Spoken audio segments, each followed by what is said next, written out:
அனைவருக்கும் வணக்கம். Trust media internet நண்பர்களுக்கும் இங்கு வருகை தந்திருக்கும் சமுத்திரகனி சார், சுரேஷ் காமாட்சி சார், எங்கள் டைரக்டர் கர்மேகங்கள் கலைகின்றன தங்கர் பச்சன் சார், தமிழருவி மணியன் சார், உங்களுக்கும் அனைத்து நல் உள்ளங்களுக்கும் வணக்கம். முடக்கருத்தான் இந்த படம் ஃபஸ்ட்டு டைம் நான் வந்து வீரபாபு சார்கிட்ட மீட் பண்ணும்போது டாக்டர் எப்படி படம் எடுக்கிறாங்க எனக்கு ஃபஸ்ட்டு தெரியலை. ஸோ அவங்க சொன்ன ஒரு விஷயம் வந்து நல்ல கண்டென்ட், இந்த சமுதாயத்துக்கும் குழந்தைங்களுக்கும் ஒரு மெசேஜ் சொன்னாங்க. So socio conscience and child traffic.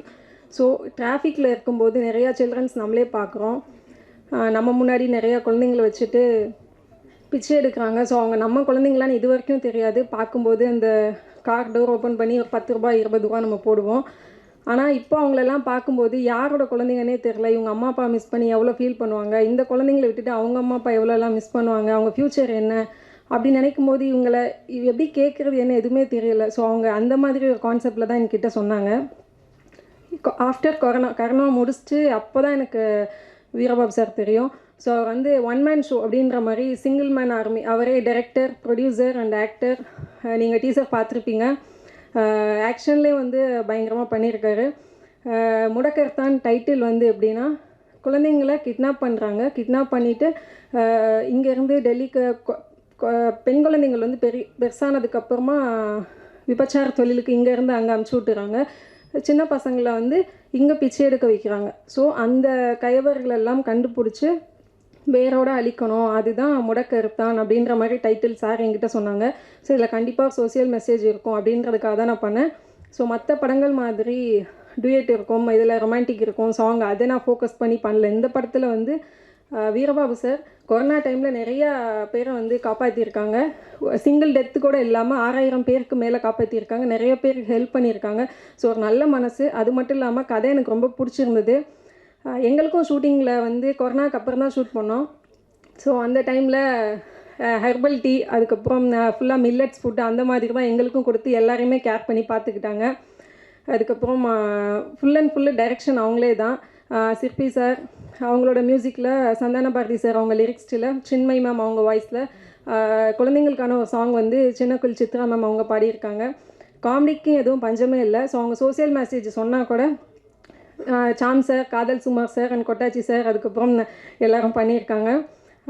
கண்டிப்பாக அந்த படம் வந்து நல்லா வந்திருக்கு. எல்லோரும் தேட்டரில் பாருங்கள். அதை அடுத்து January 5 வந்து கும்பாரி படம் ரிலீஸ் ஆகுது.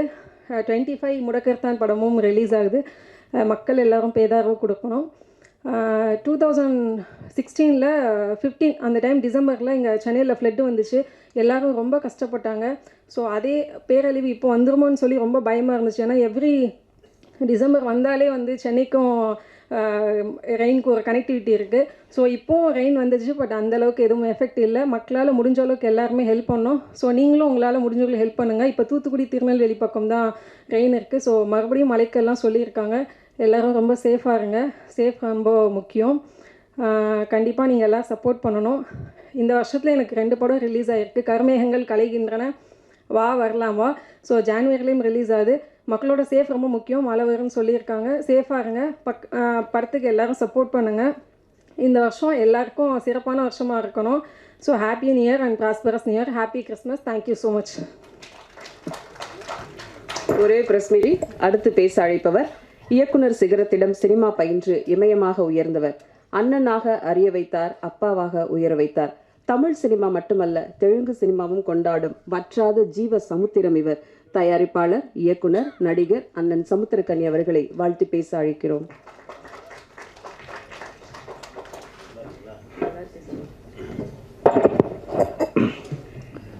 ரொம்ப நாள் கழிச்சு எல்லாரையும் சந்திக்கிறதுல மகிழ்ச்சி, ரொம்ப சந்தோஷமாக இருக்கு. இறைவனுக்கு நன்றி. வீரபாபு அண்ணனை பற்றி சொல்லணுன்னா நிறைய சொல்லணும். நல்ல மனுஷன் அதான். திடீர்னு ஒரு நாள் சுப்பிரமணிய சிவா எனக்கு ஃபோன் பண்ணார். அண்ணா இந்த மாதிரி வீரபாபு சார் வந்து ஒரு படம் பண்ண போகிறாரு. அண்ணா படம் மட்டும் பண்ண வேணான்னு சொல்லுங்கண்ணே, அவருக்கு நிறைய வேலை இருக்குது. இந்த பக்கம் வந்தார்னா அந்த பக்கம் கான்சன்ட்ரேட் பண்ண முடியாது. படம் பண்ண வேணான்னு சொல்லுங்கள், முடிஞ்சால் கொடுங்க, நான் பேசுகிறேன் அப்படின்னா. இல்லைண்ணா பண்ணி முடிச்சிட்டாரு அப்படின்னா. இப்போ ஒரே ஒரு நாள் நீங்கள் வந்து பண்ணால் நல்லாயிருக்கும் அப்படின்றத கேட்குறாரு அப்படின்னு. சரி பண்ணி முடிச்சிட்டாருன்னா ஒன்றும் பண்ண முடியாதா, வாங்க போகலாம். என்னென்னா இந்த மாதிரி சின்ன படங்கள் எடுத்து ரிலீஸ் பண்ணுறதுக்கு ரொம்ப கஷ்டப்பட வேண்டியதாக இருக்குது.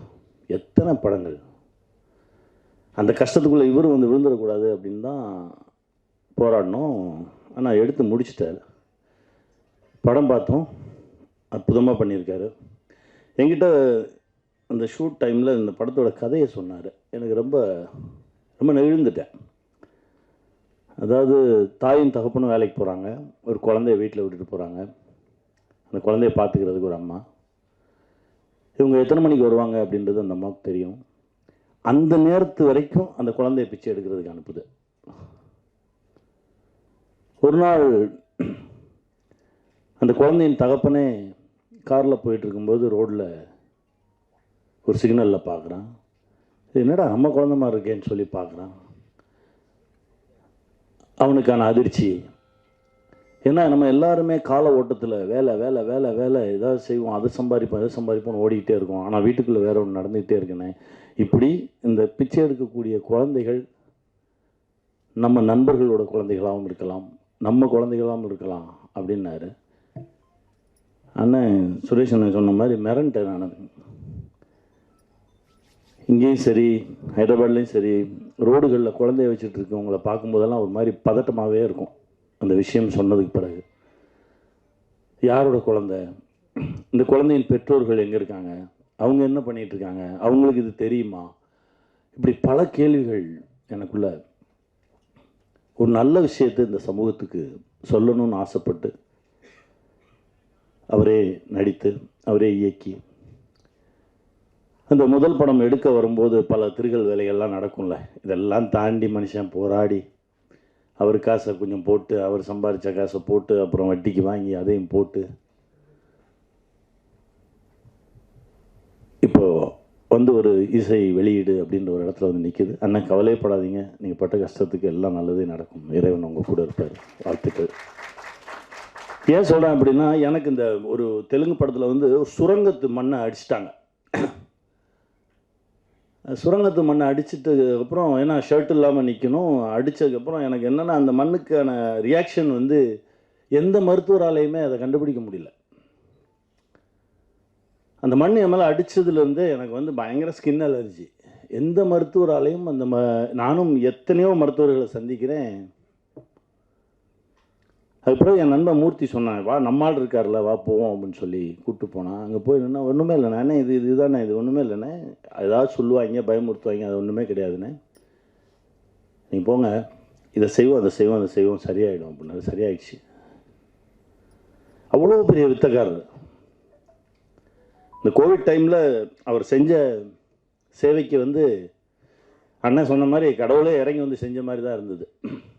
அவ்வளோ செஞ்சுருக்காரு இந்த சமூகத்திற்கு. இந்த சமூகத்துக்கு இன்னும் நிறைய நல்ல விஷயங்கள் செய்யணும்னு நினைக்கிறாரு. அவர் செஞ்சதுக்கு இந்த சமூகம் அவருக்கு திருப்பி கொடுக்கணும். அதுதான் ரொம்ப நியாயமும் கூட. கண்டிப்பாக நல்லதே நடக்கும். நான் இறைவன்ட்ட வேண்டிக்கிறேன். நன்றி, வணக்கம். நன்றி சகோ. அடுத்து நாம் பேச அழைக்கிறோம். பத்திரக்கோட்டை தந்த படைப்பாளி இவர். உச்சரிக்கும் வார்த்தைகளிலெல்லாம் உலக திரைப்படக்கலையை கற்றுணர்ந்த அனுபவம், முறையான ஒளி ஓவியம் கற்றுத் தேர்ந்த ஒரு ரசனையாளன். மோகமுள் தொடங்கி காதல் கோட்டை, கள்ளழகர், பாண்டவர் பூமி, பாரதி என்று படம் பிடித்து நம்மில் இடம் பிடித்தார். பள்ளிக்கூடம், 9 ரூபாய் நோட்டு என்று நம் மனதை களவாடிய பொழுதுகள் பல. கருமேகங்கள் களைகின்றன, இன்றும் காட்சிகள் நம் மனதில் வந்து போகின்றன. இயக்குனர், தயாரிப்பாளர், ஒளிப்பதிவாளர், எழுத்தாளர், ஒளி ஓவியர், நடிகர் திரு தங்கர் பச்சான் அவர்களை தமிழால் வரவேற்கிறோம்.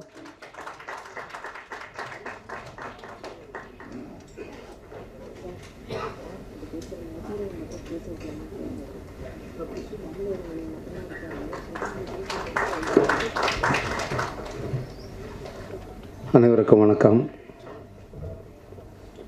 இப்படிப்பட்ட நிகழ்வுகள் அரங்கேறது எதுக்காகனா, படம் வந்து மக்களுக்கு தெரியணும். தெரியறது மாத்திரமில்லை, இந்த படம் வந்து எல்லோரும் பார்க்கணும். அதுக்காகத்தான். ஆனால் எல்லா படத்துக்குமே இப்படிப்பட்ட நிகழ்வுகள் நடக்குது. எல்லா படத்தையும் மக்கள் பார்க்குறதில்ல, கொண்டாடுறதில்ல. ஆனாலும் வீரபாபு போன்ற ஒரு மனிதர், மாமனிதர். அவர் இந்த திரைத்துறைக்குள்ளே வரணுமா அப்படிங்கிற நினச்சல நான் ஒரு ஆள். காரணம், அவரை போன்ற ஆளுமைகள், ஒரு வல்லுனர் எந்த பல்கலைக்கழகத்தாலும் உருவாக்க முடியாதவர்கள், எந்த கல்வி திட்டத்தாலும் உருவாக்க முடியாதவர்கள். ஒவ்வொரு ஆண்டும் தமிழகத்தில் ஆயிரக்கணக்கான தமிழ் மரபு மருத்துவம், சித்த மருத்துவ மாணவர்கள், மருத்துவர்கள் தேர்ச்சி பெற்று வருகிறார்கள். அவர்களுக்கு இடையில் இந்த தமிழ் மொழி குறித்தும், நம்முடைய இனம், மண் குறித்தும், குறிப்பாக இந்த தமிழருடைய அரசியல் குறித்தும் ஒரு தீர்க்கமான பார்வை கொண்ட ஒரு சிறந்த மனிதராக நான் அவரை அறியப்பட்டதால் தான் இந்த மேடைக்கு நான் வந்திருக்கிறேன். வீரபாபு இந்த கதையை என்கிட்ட சொன்னார் ஒரு நாள் காரில் பயணத்தின் போது. எதுக்கு இதை சொல்கிறாருன்னு எனக்கு தோணுச்சு. பிறகு நான் இப்படி ஒரு படத்தை எடுக்கணும் அப்படின்னு சொன்னார். எனக்கு அங்கேயே இறங்கி வந்துடலாமான்னு தோணுச்சு எனக்கு. ஏன்னா அவர் எப்படி காப்பாற்றுறது எனக்கு தெரியல. என்ன சொன்னாலும் அவர் நிறுத்துகிற மாதிரி எனக்கு தெரியல. ஏன்னா இன்றைக்கு இந்த சினிமாவால், அதாவது இந்த திரைப்படக்கலை கண்டுபிடிக்கப்பட்டது ஒரு மக்களை மேன்மைப்படுத்துவதற்காக, முன்னேற்றுவதற்கான ஒரு கலையாகத்தான் கண்டுபிடிக்கப்பட்டது. ஆனால் அந்த கலை இன்று அப்படி இருக்கிறதா? அதுதான் கேள்வி.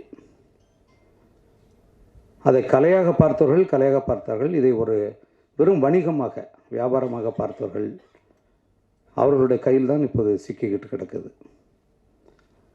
அதனால் அந்த கலையாக எடுக்கிறவங்களுக்கு இங்கே வேலை இல்லை. இவர் சிறந்த படங்களை நீங்கள் பாருங்கள் அப்படின்னு சொன்னாலே ஒரு மாதிரி பார்க்குறாங்க. அதுதான் அங்கே பிரச்சனை. நல்ல படம் பாருங்கன்னாலே கொஞ்சம் ஒரு மாதிரி பார்க்குறான். அதாவது இந்த படம் பார்க்கவே கூடாதுங்கிற படத்தை தேடி பிடிச்சி பார்க்குறதுல முதன்மையானவர்கள் தமிழர்கள். நீங்கள் பார்த்தீங்கன்னா தெரியும். எந்த படம் நம்முடைய குழந்தைகளுக்கு காட்டக்கூடாதோ, எந்த படம் நம்மளுடைய மனத்தை சிதைக்குமோ, எந்த படம் நமக்கு அதாவது பின்னடைவாக இருக்குமோ, அப்படிப்பட்ட படங்களை ஊக்குவிப்பவர்கள் நம்முடைய தமிழர்கள் மாத்திரமல்ல, இந்த ஊடகமும் கூட. அதெல்லாம் தான் இப்போ இங்கே சிக்கலாக இருக்குது. ஒரு 4-5 நிறுவனங்களுக்காகவும் 4-5 நடிகர்களுக்காக மட்டுமே தமிழ் சினிமா இந்த துறை எங்கிக்கிட்டு இருக்கு. இதுக்குள்ளேருந்து முடக்கறத்தான் என்ன செய்யணும்னு எனக்கு தெரியல. நாங்களாம் பேசிட்டு போயிடுவோம், அவ்வளோதான் செய்ய முடியும். இந்த படத்தில் இந்த நொடி இந்த ஒரு நிகழ்வுக்கு எவ்வளோ பணம் செலவாயிருக்கும், அந்த பணத்தை அவர் எப்படி ஈட்டியிருப்பார்? ஒரு தமிழ் மரபு மருத்துவத்தின் மூலமாக ஒரு சித்த மருத்துவர் எப்படி அந்த ஊதியத்தை பெற்றிருக்க முடியும்? அப்போ ஒரு திரைப்படத்துக்கு எவ்வளோ செலவாயிருக்கும்? அவர் இந்த சமூகத்துக்காக என்னெல்லாம் செய்திருக்கார்? அதுதான் சமுத்திரகனி சொன்னார். இந்த சமூகம் திருப்பி அவருக்கு என்ன செய்ய போகுது? அவர் கெஞ்சலாம் மாட்டார், இந்த படத்தை பாருங்கள், எப்படியாவது என் காசு வரணும். அவர் அப்படியாப்பட்ட ஒரு ஆளுமை இல்லை அவர். ஆனால் தமிழர்களுக்கு அது இருக்கா? அதெல்லாம் இருக்காது. எந்த படத்தை பார்க்கக்கூடாதுன்னு சொல்கிறோமோ அந்த படத்தை போய் பார்ப்பான். அது எப்படி மோசமாக இருக்குன்னு பார்க்குறதுக்காக. ரொம்ப வருத்தத்துக்குரிய ஒரு இதுதான். இந்த இந்த திரை மணி அண்ணங்கிட்ட சொல்லிட்டு இருந்தேன், தமிழர் மணி அண்ணங்கிட்ட. இந்த திரையில் தான் நான் எடுத்த முதல் காட்சி நான் பார்த்தேன். 1989ஆம் ஆண்டு என்னுடைய மலைச்சாரல்ங்கிற படத்தை. இப்போலாம் படம் எடுக்கும்போதே பார்த்துட்றாங்கல்ல டிஜிட்டல் கேமராவில். அப்போ அந்த படத்தை எடுத்து அதை இங்கே பகுப்பு கூட்டத்தில் போட்டு அதை கொண்டு அதை பிறகு தான் அப்போ தான் என்ன இருக்குன்னே தெரியும். அப்படிப்பட்ட ஒரு இடம் இது. இங்கே எவ்வளோ பெரிய ஆளுமைகள், எவ்வளோ பெரிய சிந்தனையாளர்கள், எவ்வளோ பெரிய படைப்புகள்லாம் உருவாக்குன ஒரு இடம். நிச்சயமாக சொல்லுவேன், இந்த படம் இந்த மக்களை பற்றி அக்கறை கொள்ளக்கூடிய, இந்த மண்ணை பற்றி அக்கறை கொள்ளக்கூடிய ஒரு படம். அதுக்கு நீங்கள் என்ன மதிப்பு தரப்போகிறீங்கன்னு எனக்கு தெரியல. ஏன்னா உங்களுக்கு வேண்டியதெல்லாம் இப்போல்லாம் நீங்கள் எல்லோரும் வந்து நீங்கள் ரசிக்க ஆரம்பிச்சிட்டிங்க. ஒரு கொலையை பார்த்து ரசிக்கிற அளவுக்கு நம்முடைய மக்களை கொண்டு வந்துட்டாங்க. எவன் 50 கொலை எடுக்கிறானோ அவனுக்கு தான் அதிக சம்பளம்.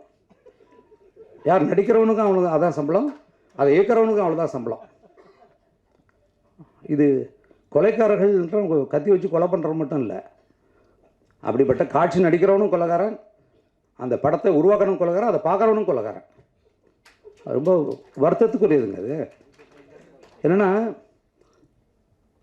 சினிமா வந்து ஒரு கலை. அது ஒரு சினிமா ஒருத்தனை மாற்றிடும், அவன் வாழ்க்கையை புரட்டி போட்டுரும். ஆனால் அந்த கலையை வச்சுக்கிட்டு நம்ம என்ன செய்கிறோம்?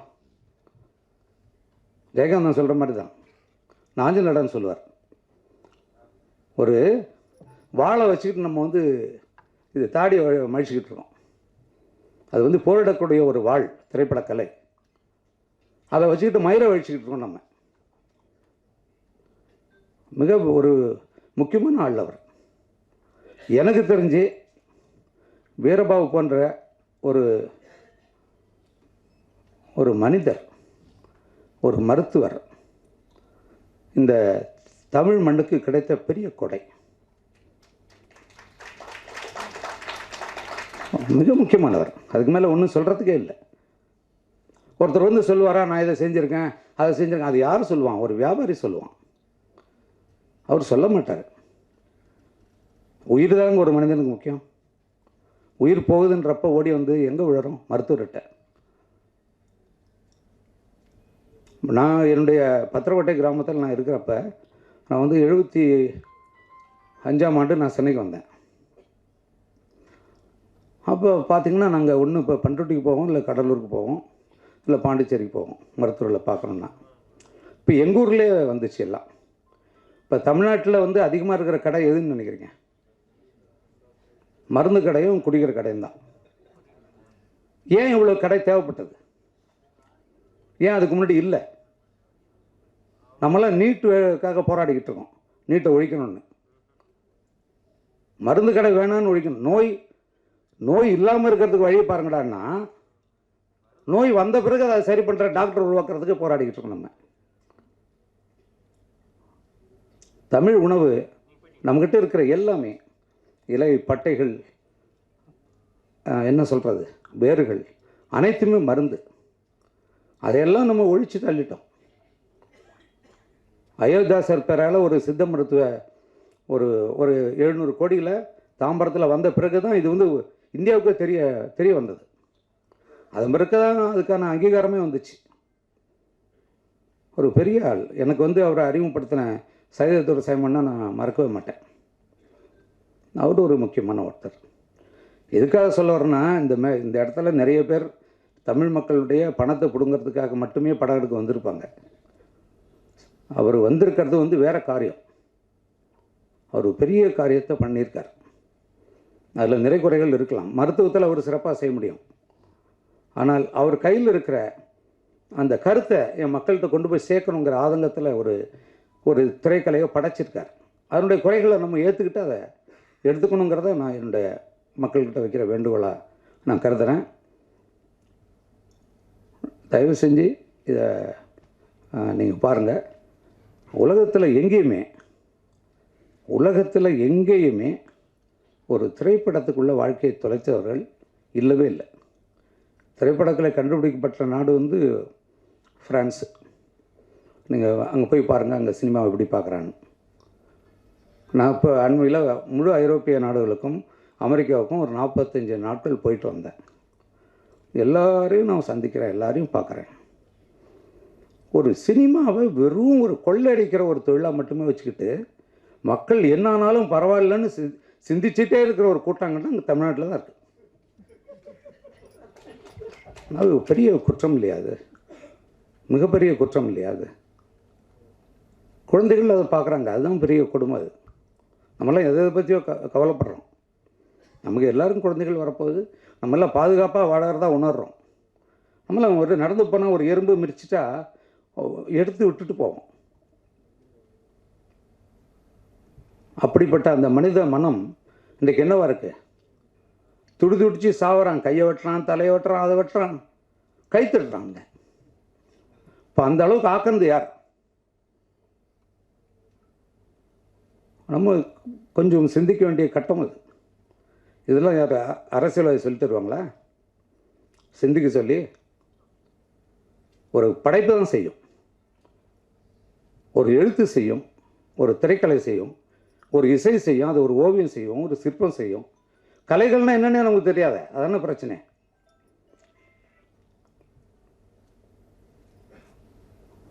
ஒரு அவருடைய என்ன அவருடைய காரில் நான் வந்தேன், வீட்டுக்கு வந்தார். எனக்கு உடம்பு முடியல, எனக்கு 2 நாளாக உடம்பு முடியல. வந்தார், அண்ணா நீங்கள் கட்டாயம் வந்தாகணுன்னாரு. என்னால் குளிக்கூட முடியல. இல்லைண்ணா நீங்கள் எதுவுமே முக்கியம், நீங்கள் என் கூட வாங்க அப்படின்னார். அது அவருடைய மனசு எனக்கு தெரியும்.